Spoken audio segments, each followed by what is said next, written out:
दोस्तों, फिलिस्तीन और इजराइल के वार के बारे में कौन नहीं जानता है। जो ये जंग छिड़ चुकी है और जिस तरह से अलग अलग मुल्क अलग अलग देशों को सपोर्ट कर रहे हैं, कोई फिलिस्तीन के साथ है तो कोई इजराइल के साथ, और ऐसे बहुत सारे मुल्क हैं जो इस पर कोई गतिविधि ही नहीं दे रहे हैं। लेकिन जैसा कि आप और हम सब जानते हैं कि इस दुनिया में 56 इस्लामिक देश हैं और उससे ज्यादा भी हो सकते हैं, लेकिन उनकी गतिविधि क्या है और कौन सा मुस्लिम देश खुलकर फिलिस्तीन को सपोर्ट कर रहा है। आज की हमारी वीडियो का टॉपिक दोस्तों यही है कि आखिर कौन कौन ऐसा मुस्लिम देश है जो खुलकर फिलिस्तीन को सपोर्ट कर रहे हैं और फिलिस्तीन को हर हाल में वो जिताना चाहते हैं।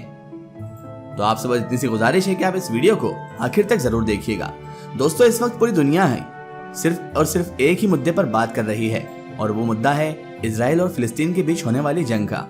जैसा कि हम सभी जानते हैं कि 7 अक्टूबर 2023 से ही ये जंग के हालात बने हुए हैं। जब हमास ग्रुप की तरफ से इजराइल के ऊपर एक भयानक अटैक किया गया तो ये अटैक न सिर्फ इजराइल के लिए बल्कि पूरी दुनिया के लिए हैरान कर देने वाला था, क्योंकि इजराइल ने हमास जैसे ग्रुप की तरफ से इतने बड़े हमले की कभी कल्पना भी नहीं की थी। फिलहाल मौजूदा हालात ये हैं कि अब ये जंग एक भयानक रूप ले चुकी है और जिस वक्त मैं आपको ये रिकॉर्ड कर बता रहा हूँ, उस वक्त तक मरने वालों का जो आंकड़ा है वो 1600 से 1700 दोनों ही तरफ से पहुंच चुका है। जहां एक तरफ इजराइल में ये नंबर 900 के पार है तो वहीं दूसरी तरफ गाजा में भी ये नंबर 800 और 850 के करीब पहुंच चुका है। यानी मरने वालों की संख्या इतनी हो चुकी है। हालात देखकर अभी आसानी के साथ कहा जा सकता है कि ये छोटी मोटी जंग नहीं है, बल्कि ये जंग बड़े लंबे वक्त तक खिंचने वाली है। मगर दोस्तों, जब से ही ये जंग शुरू हुई है तब से एक सवाल जो आप में बहुत सारे लोग, ज्यादातर लोगों के दिमाग में बार बार आ रहा होगा, और वो यही होगा कि आखिर इस पूरी जंग में मुस्लिम देश कहाँ खड़े हैं, मुस्लिम देशों का रुख क्या है, कौन सा मुस्लिम देश किस किस देश को सपोर्ट कर रहा है, कौन सा मुस्लिम देश इजराइल की तरफ खड़ा है और कौन सा फिलिस्तीन की तरफ खड़ा है। सबसे पहले तो मैं आप लोगों को ये बता दूं कि इस बार की इजराइल और फिलिस्तीन की जंग में ज्यादातर मुस्लिम देशों का जो रिएक्शन आया था वो यकीनी तौर पर चौंका देने वाला था, क्योंकि इस तरह का रिएक्शन कभी भी इजराइल और फिलिस्तीन की वॉर में देखने को नहीं मिला।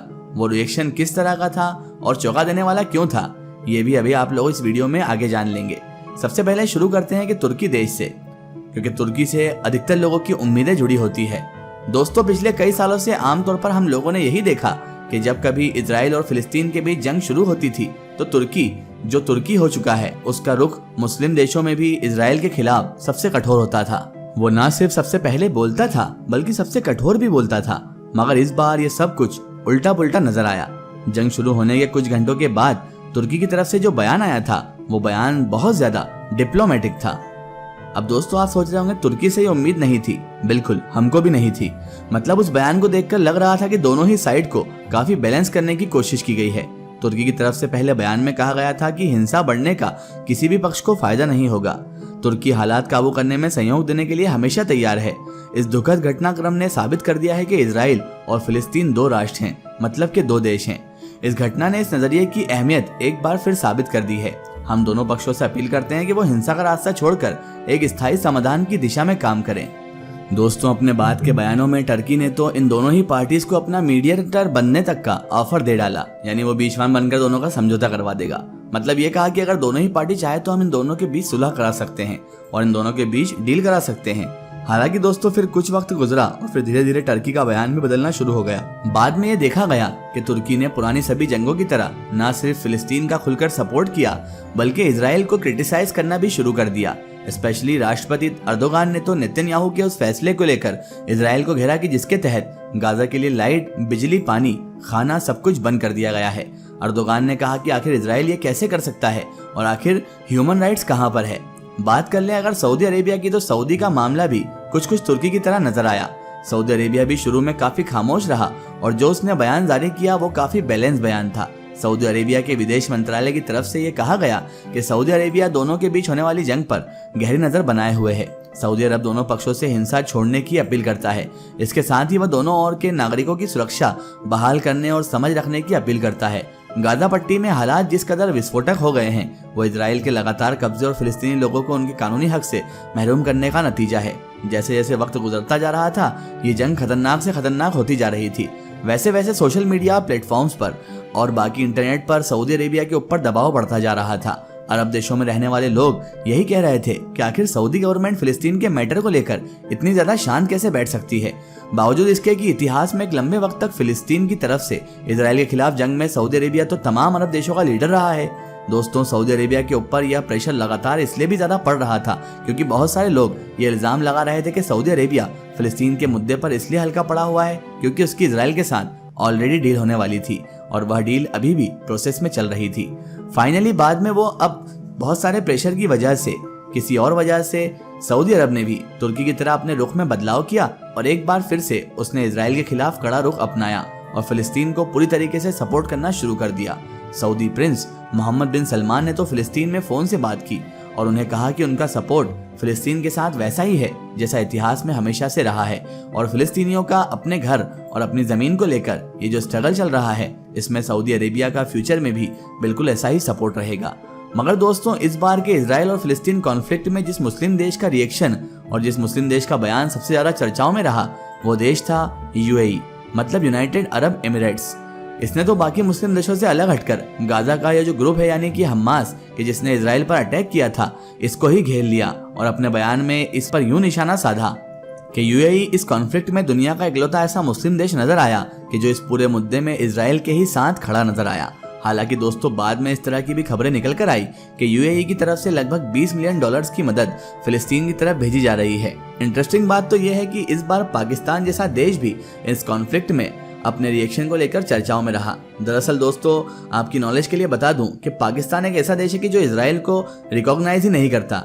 इवन उसका अगर आप लोग पासपोर्ट भी देखेंगे तो पाकिस्तान के पासपोर्ट पर क्लियरली लिखा हुआ होता है कि ये पासपोर्ट इजराइल के लिए वैलिड ही नहीं है। मगर दोस्तों, इन तमाम चीजों के बावजूद भी इस बार जब ये जंग शुरू हुई तो पाकिस्तान के प्रधानमंत्री की तरफ से जो सबसे पहला रिएक्शन दिया गया था और जो ट्वीट किया गया था उसमें बहुत सारी चीजों को बैलेंस करने की कोशिश की गई थी।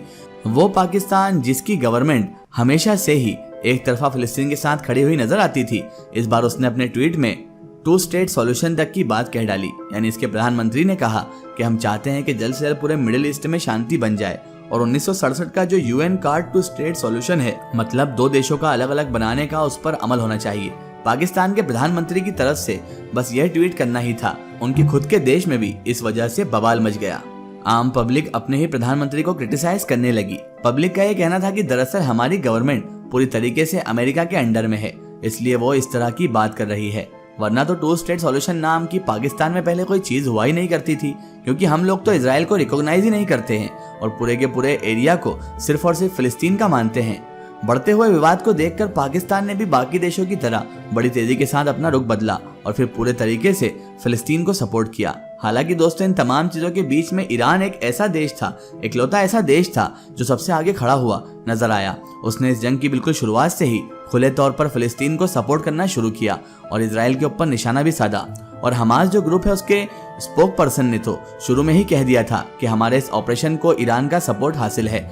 ईरान के विदेश मंत्रालय की तरफ से भी कहा गया था कि हमास का यह ऑपरेशन है अल अक्सा फ्लड।